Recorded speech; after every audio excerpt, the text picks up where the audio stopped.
City of Charleston, West Virginia. This is Inside West Virginia Politics with Mark Curtis. Inside West Virginia Politics is brought to you by AARP West Virginia, your ally for real possibilities in the Mountain State. Hello, everyone, and welcome to another edition of Inside West Virginia Politics. We're going to dissect the West Virginia primary this week. Right now, joining me is Professor Robert Rupp. He is a professor of political science and history at West Virginia Wesleyan College. Good to have you back. Glad to be here, but I tell you, we had a campaign without traditional campaigning. I've covered every election, I think, since 1978. I won't ask you the same question. We're dating ourselves in here. But I've never seen anything like this. We've never had a worldwide, nationwide pandemic that has changed the primary, moved the primary. We had so many people voting via absentee ballot. I mean, people keep saying, is this the new normal? Well, obviously not. Once this passes, we'll probably go back to the way it was. I hope, because this was very disjointed. As you said, it not only involved how you campaigned, it also involved who voted and how. All those absentee ballots being sent out. And meanwhile, the candidates who wanted to meet the voters could not. I'm going to double back to the absentee ballot issue in a moment, but let's talk about the big races. Jim Justice just going away, better than 65% of the vote for renomination as a Republican this time. He ran as a Democrat 4 years ago. And Ben Salango in a neck-and-neck race all night long with Stephen Smith, and then in the final, really 30 minutes, just pulling it out. What do you think of this race? How does this shape up for November? Well, I think let's first look at the Republican. Justice became the comeback kid. He was in trouble. People wondered, was he a reliable Republican? Would he be? Is he more interested in coaching than governing? There were a lot of liabilities that he had, Mark. But when he took charge, then he, like governors across America, for example, Cuomo in New York, literally talked and acted as if they were a leader, and directly every day talked to the voters in the state. And it did two things. One is it canceled out his opponent, two opponents, to get a chance to come in and campaign. And secondly, it made him look very executive, decision-making. Yeah, and that's important in a race where, you're right, there were a lot of Democrats that don't like Jim Justice because they felt betrayed, and a lot of Republicans say he was never one of us to begin with. But then you get a lot of independents there, and I think a lot of people looked at the race and said, you know, he's managed this crisis very well, but he has the bonus of being on television, radio, and internet every single day in his briefing, doesn't it? That's a huge advantage. Oh, right. Now, interestingly, as he took away the Republican campaign nomination fight, you had a real dogfight in the Democratic Party, as you noted. Smith came within 10,000 votes of capturing the nomination and literally changing the direction of the party. What we had here is the Democratic Party, Mark, that for 2 generations dominated this state, is now minority, and they're looking for a narrative. They're looking for a meaning. Can the party unify? I mean, you had 3 distinct factions in this race. I think the Stallings supporters will go for Salango. They're more closely aligned. But, you know, the Smith voters are the more liberal to progressives in the race. We could not set up a better binary. We have a community organizer versus a politician. We have an outsider versus an insider. We have a movement person versus a party person. Endorsements or yard signs. It just became 2 distinct Democratic parties, and they're going to have to find some way to unify before November. We have about a minute left in the segment, and we'll come back to some other races and issues in our next segment. We got to hear for two segments this week. The absentee ballots. Are we going to see, this is not only a phenomenon here in West Virginia, but other states around the country. There's been a great resistance to mail-in voting in this country. Will this knock down the barriers and perhaps lead to mail-in ballots in West Virginia and elsewhere? Yeah, Mark, let's look at the trend. The trend is we are making it easier and easier for you to vote by doing the absentee and doing the ballot. Now this huge comes in of the mail-in votes, and it appears to be working now.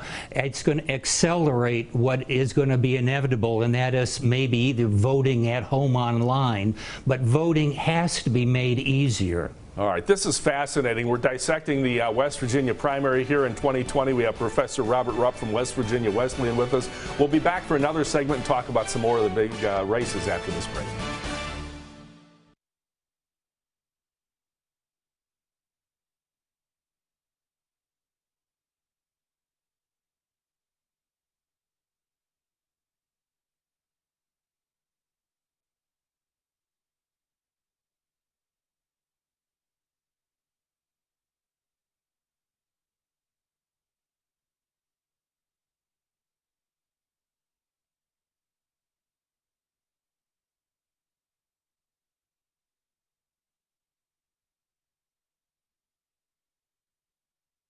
Now back to Inside West Virginia Politics with Mark Curtis. And welcome back to Inside West Virginia Politics. This weekend we're dissecting and talking about, we're doing the postmortem, I guess you would say, on the West Virginia primary.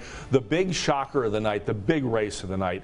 Lieutenant Governor, he is the president of the state Senate, Senator Mitch Carmichael, losing in the primary. He had two Republican challengers. What's the significance of this, and why did it happen, maybe? Well, the key thing is the teacher protest movement, and we wondered what would happen. Would the protest at the Capitol have an impact politically? And we saw this when literally the teacher-backed candidate, who herself is a teacher, Mark, defeated the head of the Senate, Mitch Carmichael. Now, I have it anecdotally, I don't have hard numbers on this, that there was a strategic thing done here, that the labor unions, especially the teachers' unions, urged a good many teachers to disaffiliate from the Democratic Party so they could vote in the Republican primary and knock off Carmichael. It appears that happened. It appears their tactics were effective, and then they'll switch back for the Democratic Party in November. Right. That's a tactic not just used there in Jackson County, but is becoming very common, in West Virginia politics. But the key thing, it used to be the coal miners or the labor unions. What's the key now? The teacher unions have they've already been strong, but this is an indication that they will be a powerful political force in the future of West Virginia politics. Do we think this is just related to the 2 years of two-year straight teacher strikes, or the fact that Mitch Carmichael was one of the driving forces behind making West Virginia a right-to-work state, which has now been upheld by the state Supreme Court? Was this payback? In half of American politics is payback, isn't it? People have long memories. But in this case, it was a dramatic example, a historic example, when you are able to defeat a very powerful person, as you said, and in their own primary. What were the other big stories of the night? Anything else that really stood out to you? Well, we waited for the Supreme Court. We had unprecedented 3 seats up that could have changed the balance. But instead, Hutchinson and Armstead, who were appointed, won re-election. So in a sense, it was kind of staying with the same way. There's not a dramatic way. Perhaps the most disturbing thing I find are the negative ads, particularly in the governor. And I think we have to watch that, and maybe the media needs to watch those ads, because when you're poisoning the atmosphere when you're showing only negative ads that are questionable to begin with. Is it your guess that this will be a very negative gubernatorial race in November? If the primary is any predictor, then I'm very worried about what's going to happen in the fall. The big wild card here is obviously COVID-19. If it continues or we have a second wave, it becomes an issue in the campaign. But if it goes away, does that in some ways hurt Jim Justice? Because now people are going to talk about the economy, they're going to talk about the roads, they're going to talk about the bread and butter issues that are always on the table, and now this crisis is gone. We have to realize that the virus coming was like a meteor striking the earth. It just altered everything, including state politics, and that's why hopefully it will go away and we can go back to more, you and I are more used to traditional campaigning. But you know, who knows? Yeah, and I know, and I do this in my column every week that I write, that it runs nationally. I apologize for bringing politics into the COVID-19 discussion because people are dying. This is a very tragic event. But look, everything in life has consequences. Everything affects what happens in the world of politics. So you can't not discuss it. It may seem unseemly, but it happened and people had to deal with it, and there is a political fallout because of it. And notice it affected campaigning, it affected how we vote. It just many factors on what we are used to in terms of politics in West Virginia were altered. Oh, our candidates couldn't go door to door and knock and shake hands outside the Kroger. So much of retail politics got taken away.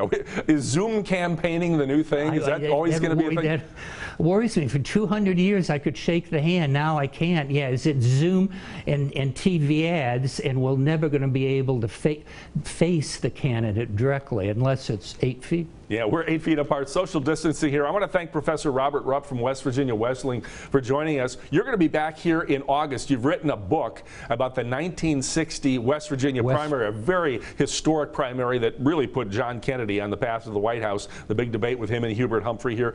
West Virginia was a key race. His book will be out in November. You'll be back then to talk about it. That's it. Thank you. Thanks, Professor. Good to see you as always. We're going to talk more about Campaign 2020 coming up. Stay with us on Inside West Virginia Politics.